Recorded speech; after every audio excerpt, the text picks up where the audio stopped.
எல்லாருக்கும் வணக்கம். எல்லாரும் எப்படி இருக்கிறீங்க? நான் உங்கள் கிஸ் கிச்சன் சேனல்லேருந்து மிஸ்ஸஸ் பூர்ணி பிரசன்னா பேசுகிறேன்.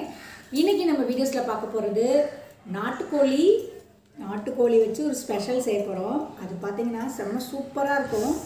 நாட்டுக்கோழி சிக்கன் கிரேவி செஞ்சு சாப்பிட்டு பாருங்கள், செம்மையாக இருக்கும். நாட்டுக்கோழி ரொம்ப நல்லது. ஸோ இன்றைக்கி நாங்கள் நாட்டுக்கோழி தான் செய்ய போகிறோம். எல்லோரும் செஞ்சு பார்த்துட்டு என் சேனலை லைக் பண்ணுங்கள், ஷேர் பண்ணுங்கள், கமெண்ட் பண்ணுங்கள், சப்ஸ்கிரைப் பண்ணுங்கள், பெல் பட்டனை கிளிக் பண்ணுங்கள்.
மறக்காம சர்ப்ரைஸ் பண்ணுங்க. தேங்க்யூ.